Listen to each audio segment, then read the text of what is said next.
Hello everyone, and thank you for joining us on today's webinar. Sorry for that, but I was having a bit of an issue with my headset. So just to let you know, my name's Daniel and I'm a UK sales engineer for Zyxel UK. I'm also here with Nigel, who is our Southern UK sales engineer. I will be conducting today's webinar. However, Nigel will be monitoring the questions and the chat section. So if you do have any questions, just feel free to post them in the questions or the chat section. He'll come back to you, and if not, I can have a look at it towards the end of the webinar during the Q&A section. Okay, so today's webinar is specifically going to be around CCTV Switch, which is a newly released physical piece of hardware from Zyxel. They do come in two flavors, so you've got the GS1300 and the GS1350 series.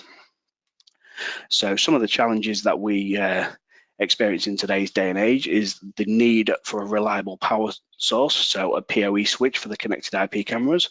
You do get certain vendors that manufacture their own camera network equipment and things like that, but if you're having the CCTV as part of your actual network and things like that, it would be good to obviously have a network specific switch in there. Some of the other challenges that we do have are low-cost PoE switches, which are often used in CCTV installations, do often cause issues with the network in terms of being a bit choppy and causing bad quality CCTV imagery. And they can be also quite complex, and it can increase the cost of the installation as well. CCTV resellers, generally speaking, don't have a full network background. Some do, some don't. So if that is the case, when you do come to actually installing the CCTV cameras, they actually have to rely on somebody with quite a lot of networking knowledge on how to manage the specific switches. So these switches themselves are designed specifically for CCTV resellers to be able to install them with peace of mind that they're doing everything correctly and that it will work exactly as it should. So one of the other difficulties we have with like non-PoE standard compliant cameras, so the ones which draw more energy, and the need for the PoE injectors in order to power them. Now, PoE injectors are all right, but it does provide you an additional point of failure, as well as the fact that you've got to obviously get electric ran to the particular points as well. Or if you're going to be running over a cable, you end up with loads of PoE injectors sat in a cabinet, becoming very, very messy, and obviously the heat as well. So it's just something to bear in mind. So let's have a look at the GS1300 series at a quick glance. So what you've got two new series of PoE switches, both of which have specific hardware and software designs tailored for the CCTV industry.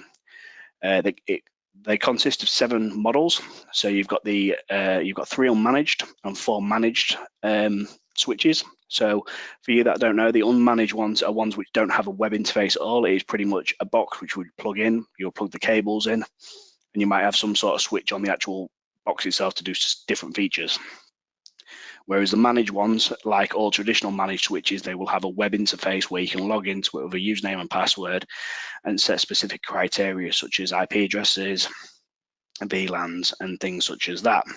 So as I say, these switches have been completely redesigned towards the CCTV industry. So they've got a new and special design for that sort of vertical. So the 1300 series is our unmanaged switch, which consists of a 10 HP, an 18 HP, and a 26 HP. So they're all high powered, they're all PoE. They consist of 2 uplink ports. While the GS1300 10 HP consists of 2 uplink ports, which is an SFP and a copper, as does the 18 and the 26 port. So SFP will be a fiber module, being able to provide you a gig connectivity back to the backbone of the network, or you can use a traditional gigabit Ethernet. So the 26 HP do have 2 SFP ports on there. As you can see, the management on all of these are unmanaged. So as I've mentioned before, there is no web interface that you can log into to actually manage these. The PoE budget from the 10 HP is 130 watts, going to 170 watts on the 18 HP, and going to a 250 watt on the 26 HP. So the PoE modes, it does support 802.3 AF and AT as a standard, which most switches nowadays do. There are some differences with some of the other switches, which we'll go into in a second.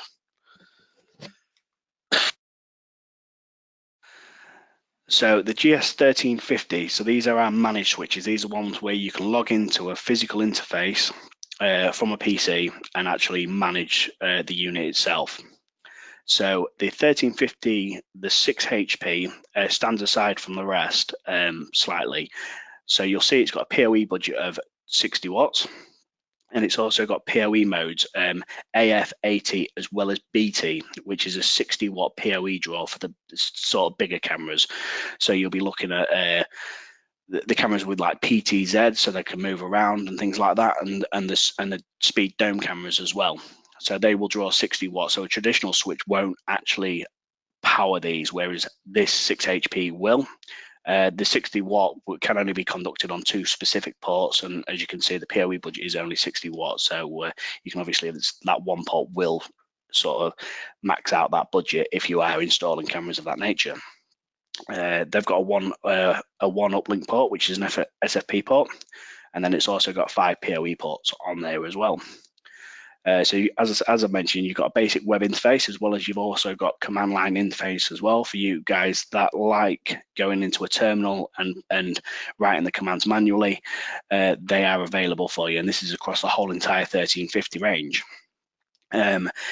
Now, for you that's aware of our Nebula portfolio, we're our cloud management platform. If you're not familiar with it, we do have webinars hosted on our website. If you just Google Zyxel webinars, you'll be able to have a look at our previous ones.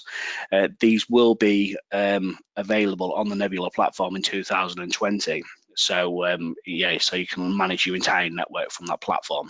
But again, we do have webinars to be able to go through that and show you exactly what Nebula is capable of. So on the 12 HP, you can see obviously you get 2 SFP ports plus 2 copper ports for uplinks. The 18 HP, 2 uplinks, 16 PoE, and it's got 2 combo ports. So it'll have you can either use SFP or copper. And the same for the 26. That's also got 2 as well. Okay. So what is special with these new switches? What stands them aside from a traditional network switch that you would have in your network? So there's a couple of nice features that have been implemented into it to make them designed specifically for the CCTV vertical. So as I've mentioned, we do have unique hardware requirements within these switches. So we've slightly changed the amount of ports in terms of what we provide in the actual range. In regards to some of our conventional range. So we've got a 5 port, an 8 port, 16 and 24 port. So large PoE budgets to support more cameras. So obviously power is essential. So making sure we've got enough PoE budget to be able to maximize the amount of cameras that you have connected into these switches. You've got a special hardware design as well, so it does provide you an extended over voltage and an ESD protection in terms of any sort of power trips or anything like that. It's not going to fry the unit, it's going to keep them active as well as protect your cameras. Now, one of the nice features that I do like, for you that are aware, PoE generally speaking has a limitation of around 100 meters. I wouldn't go to 100 meters, I'll go to more like 95. But these actually have an extended range on certain ports of the switches, where you can actually get 250 meters at a 10 meg modulation rate. Meaning that you don't have to start installing switches further down the line. So at like 95 meters, you've got to install another switch and then another switch to then get to your camera. You could have just one cable run going from the camera straight to the switch over 250 meters, which has been trialed and tested and works absolutely fine. And 10 meg, typically speaking, will provide you a full 1080p quality as well. And on our managed ones, you will see that you've got our PoE status light as well. So you can actually look at the front of the switch and see how you're performing in terms of your PoE budget and if you need to start introducing more switches into this. So we'll see on the unmanaged series that we do have a dip switch on the front, because as I've said, because it's not managed and you don't have a web interface, you are restricted to what you can do with it. So you've got physical hardware switches where you can turn it on for the extended range to reach that 250 meters on the certain ports. And as you can see, it gives you a little diagram as to show you what sort of configuration the dip switches need to be in to provide you that extended range. There is also a restore button. So if you go into the managed version and you save the config, say for instance something has gone wrong, the config's not correct, you lose network connection, you lose PoE to the cameras, you could click a restore button. It will restore it back to a last known good config that's been saved onto the unit. Just bear in mind when you do that, if you press the reset button, it will take it completely back to reset defaults, whereas a restore will just roll it back. Just think of it as like a snapshot. Okay.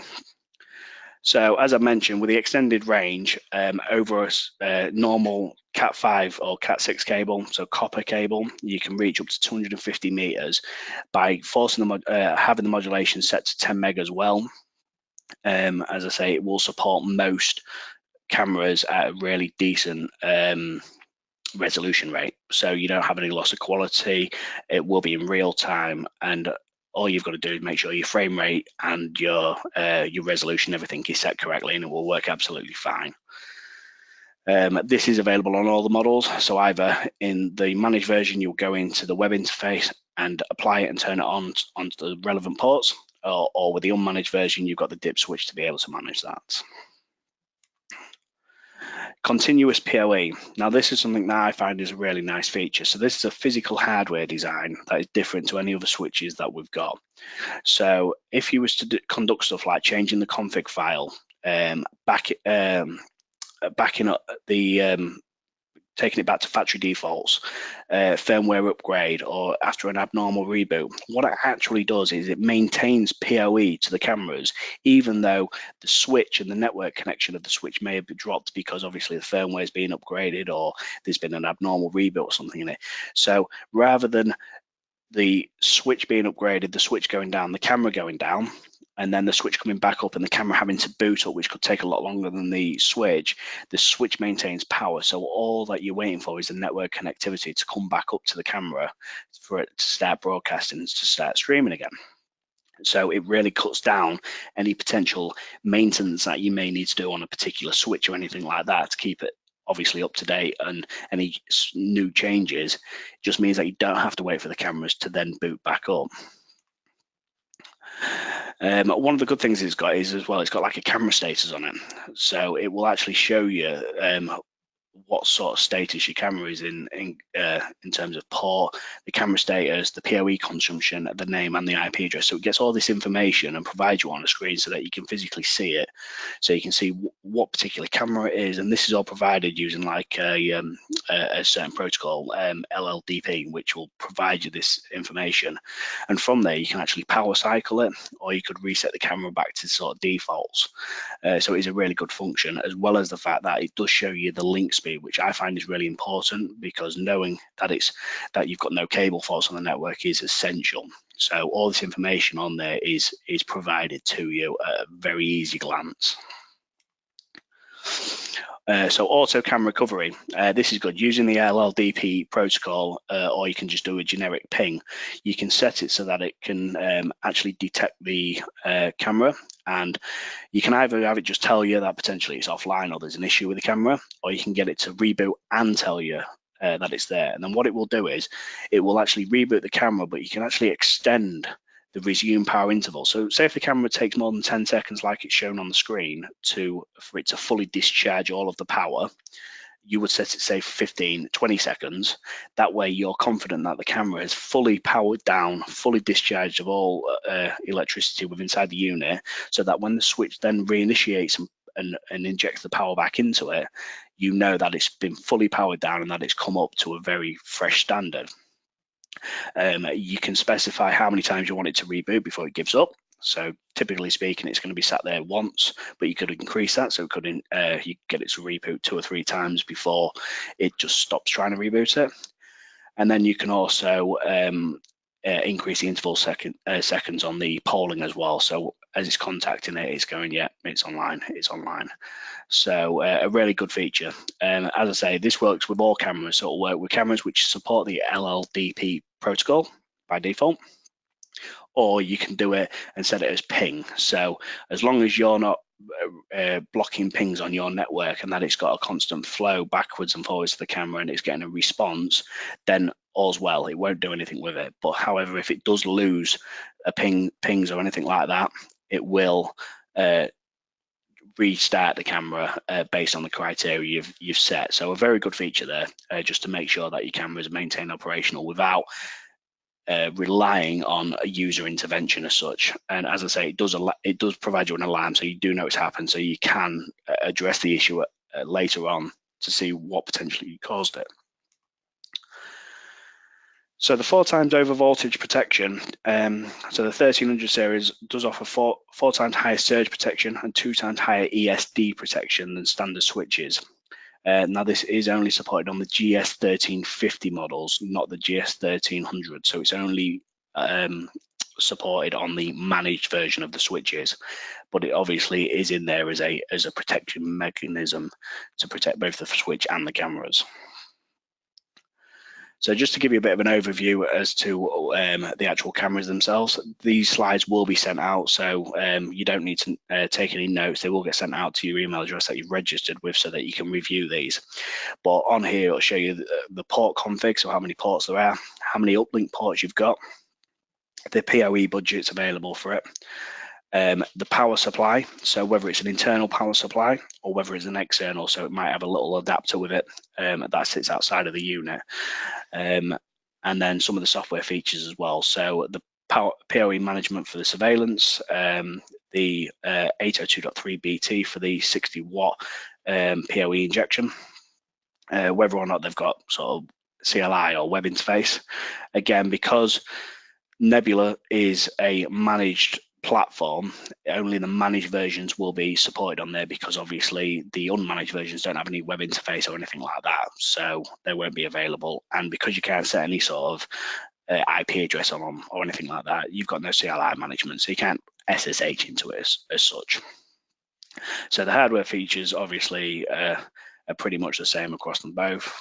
In terms of it, so on the managed one, you've got the last good button config, which will roll it back, as I mentioned previously. They both support the extended range. The managed ones have the PoE usage LED, whereas the unmanaged ones don't. And then obviously the same sort of temperature operation requirements as well. So that's touched on the actual portfolio, the switches and things like that. So one thing that I do want to get across is in regards to our partner program. Now we've got several levels. We've got Ally, Silver and Gold. We've now introduced another level, which is CCTV. So for any partner, so this being an Ally, Silver or a Gold partner who purchase through distribution any of our CCTV range products, such as the 1300 or the 1350 series, will be provided a 25% discount.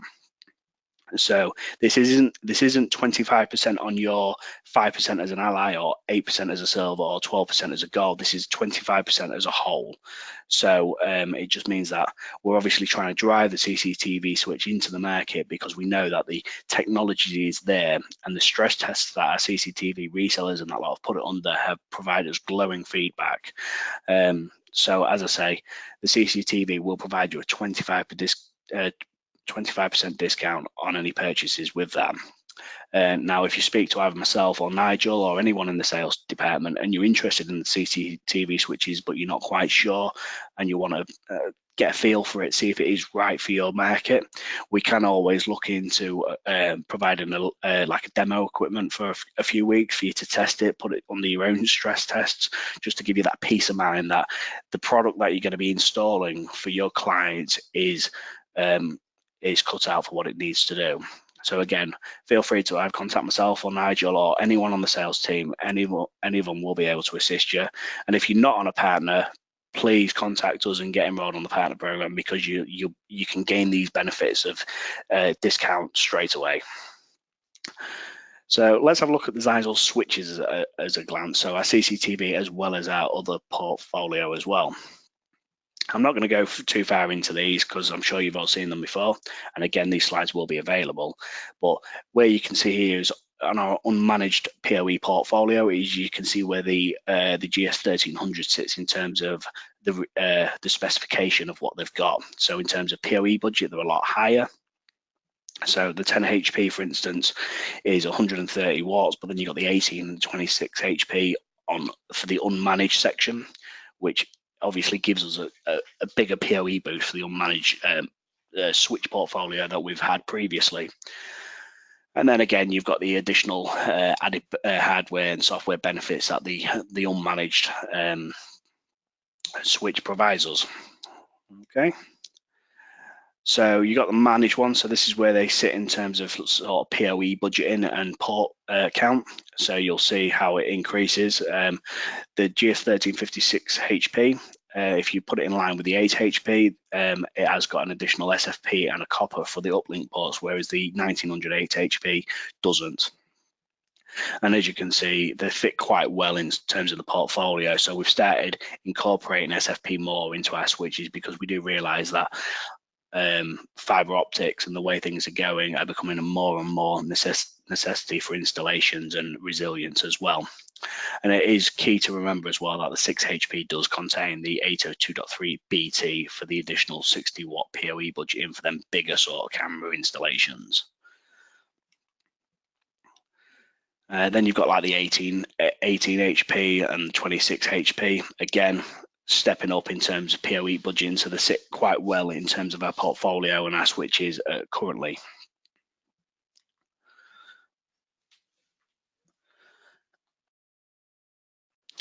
So just to sort of touch on a few of our web and managed switches. So you've got our 1200 series, which has a 5-port and an 8-port, both PoE versions as well, with a 60 watt version. So that's where the 1300 will sit, the lower end one.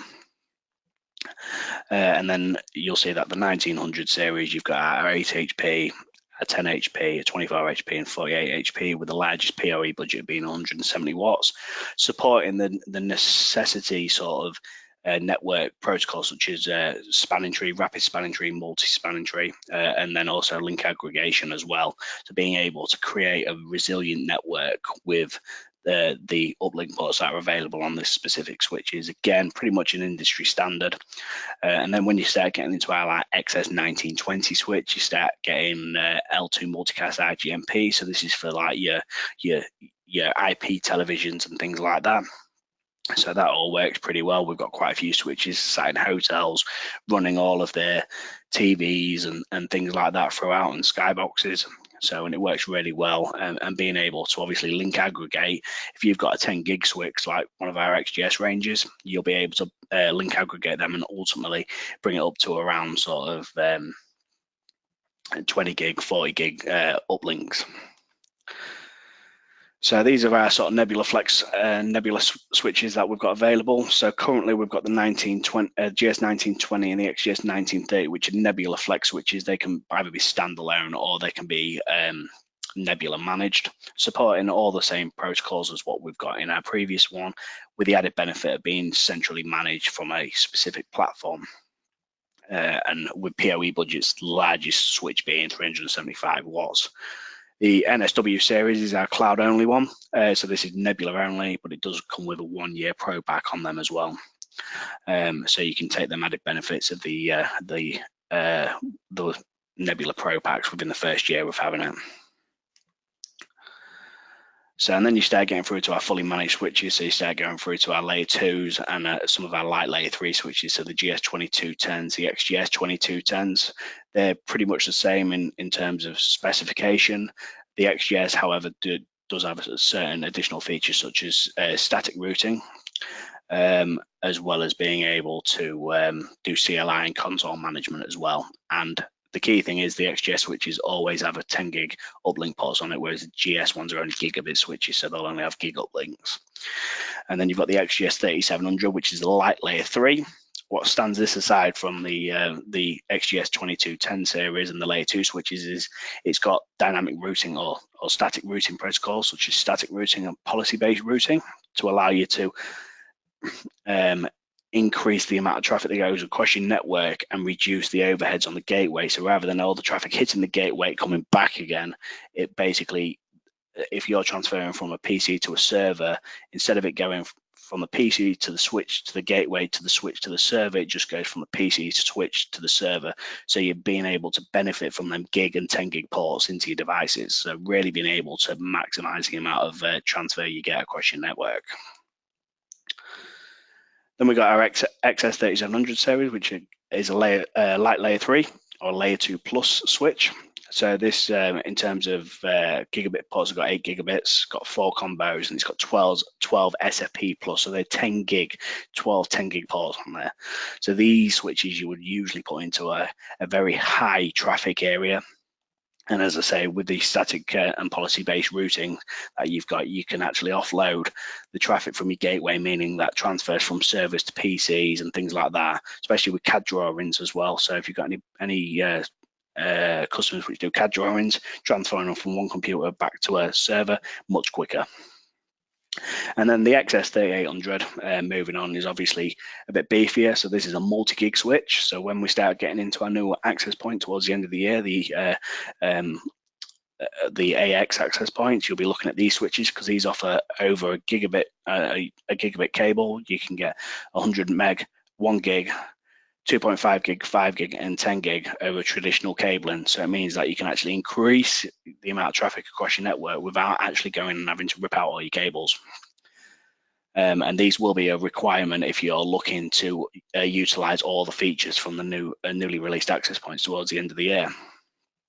So the XGS4600 is a layer 3, so it's not a light layer 3 or a layer 2 plus switch. This is a dedicated layer 3 switch. Now, it'll support a lot of the same functionalities as the previous light layer 3 and layer 2 plus switches. The difference being is you've got OSPF, which is a dynamic routing protocol. You would usually see this in big networks such as like ISP environments and things like that. And then you've got sort of BIP version 1 and version 2, which would also be used. A bit of an older sort of technology, so you'll be looking at going OSPF more than anything, but it's got them additional features on there as well, and also allowing you to have advanced security with the multi-layers as well. So layer 2 security, layer 3 and layer 4 on there as well, and being able to stack them up to 4 switches. So in essence, 4 switches start operating as one. They have one interface, they have one IP address, and they all function as one, but they are 4 physical separate units. And these are available in 32 copper or 32 fiber or a 52 fiber. And again, I've got these out in a sort of ISP environment running their backbone of the network, and they run absolutely perfectly. So, well, thank you for joining us on today's webinar. I'll keep the webinar open for a few minutes and we'll sort of go through any sort of questions or anything like that that you may have.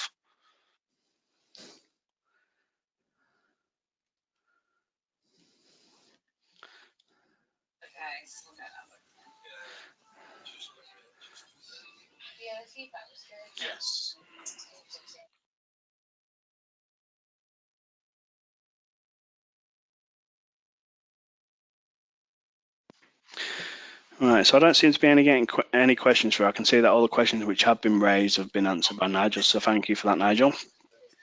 I'll keep it open. Yeah. I'll keep it open just for another minute in case any of you do have any questions.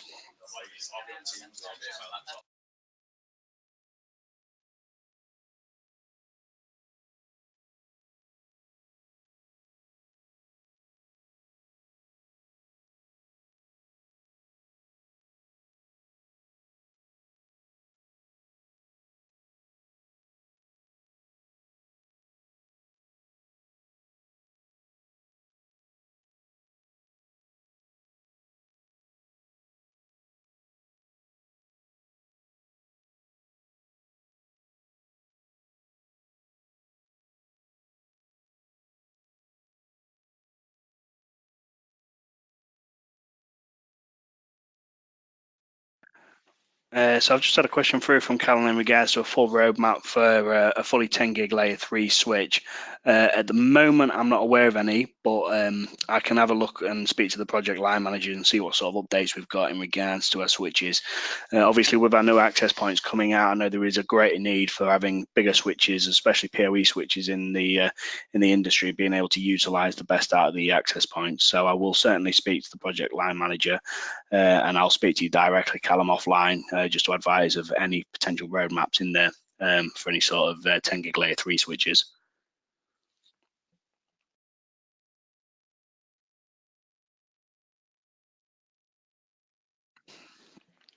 Right, okay, so that seems to have concluded all the questions that we've been asked today. So let me all thank you for coming today. And again, if you've got any questions which you might feel that you want to ask us, just get in touch with me or Nigel or any of the sales guys. We can arrange, as I say, a demo unit to be shipped out to you so that you can evaluate it for yourself, see if it'll fit into your sort of industry. And yeah, we're always here to help. So thanks again for joining us.